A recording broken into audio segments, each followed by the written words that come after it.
There are families in this country whose great-grandparents bought land before anyone thought to stop them. Those families don't think about rent. They think about what to do with the rent when it comes in. That, ladies and gentlemen, is generational wealth. Assets that work while you sleep, that exist before you're born and after you're gone. The concept has roots that go way back farther than anyone talks or even thinks or even dares to dream about. Let me school you. When English knights left for the Crusades in the 12th century, they needed a legal way to protect their land while they were away. The instrument they created, the trust, is still the foundation of every modern wealth transfer tool. Wills, estates, family companies, all of the above. And funny enough, the people who invented this weren't thinking about their children. They were simply thinking about keeping power across time. And that is what generational wealth actually buys. It buys you power across time. A child born into it doesn't start from zero. Education, already funded. The network is inherited before they even understand what a network is. When they want to secure or start a business, there is a family capital that is ready to back them, so failure doesn't really automatically mean catastrophe. They take risks because they can take risks, more of them succeed. Wealth doesn't just transfer, it multiplies. Now, let's look at the numbers in South Africa. You probably heard this before, but let's see how much of it you've actually considered and contemplated. The top 10 of South Africans hold roughly 85% of all the wealth. Let's narrow it down. That means the top 1% hold more than half of the country's entire wealth. That distribution is the direct inheritance of apartheid. The Group Areas Act removed black families from economically valuable land with almost no compensation. Bantu education produced workers, not wealth builders. Past laws made it illegal to own property in areas where property actually grew in value. Apartheid didn't just create poverty, it dismantled the conditions that generational wealth requires.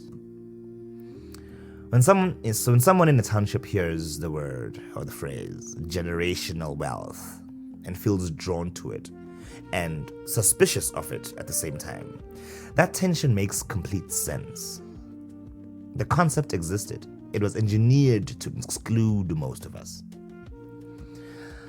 Aliko Dangote understood something that the system didn't want him to know.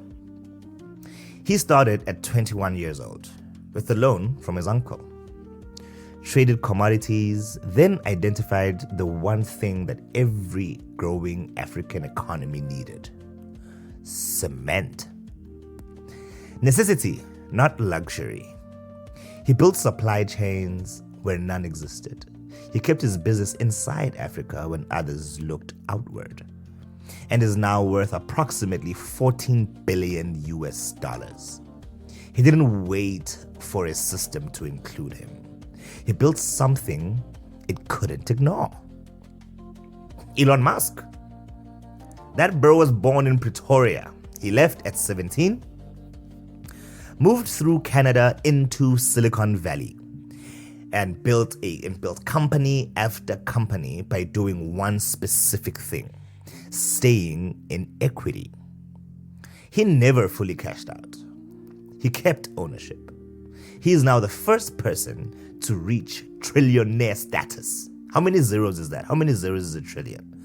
I know that a million is 9 zeros, a billion is 12 zeros, trillion is 15 zeros of net worth.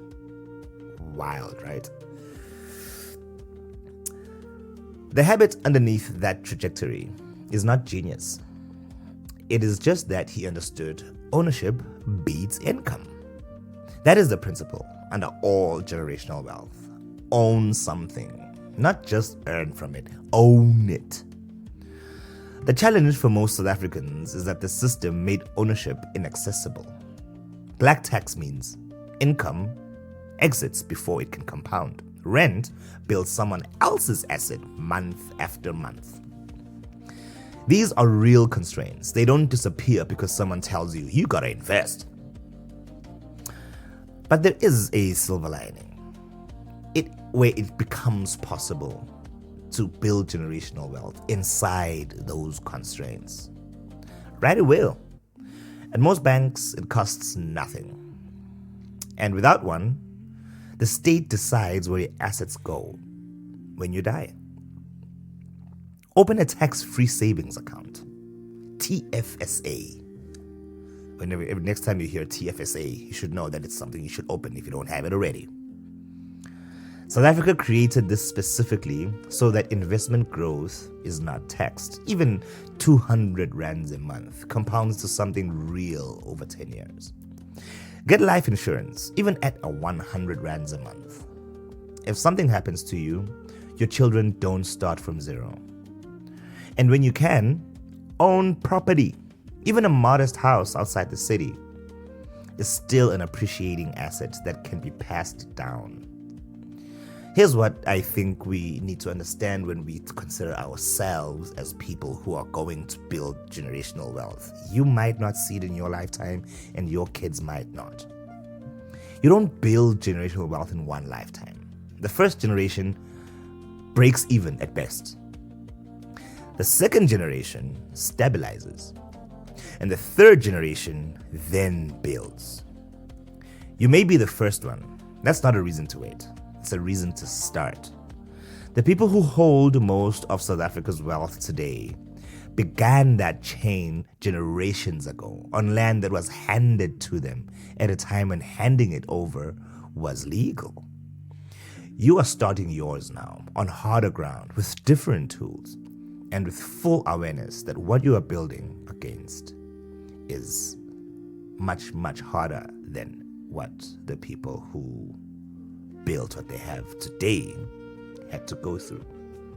So in history, you'll be the real hero if you start now. Be the first generation to have something for the next generation to use and stabilize, so that the generation that comes after that will then now build on. That awareness is not disadvantage. And when I say that awareness, it's the awareness that the ground that you are building on is much more harder to build on than that of the people who own 85% of South Africa's wealth. And I just want to encourage that you should not look at that as disadvantage. It is why you will be more deliberate about doing this than they ever had to be. So, for today, a thought for today. What is one thing that you could own by the end of this year? Leave that in the comments and subscribe to Daily Development Dose. That is it from me, and you will be hearing from me again tomorrow. Sayonara!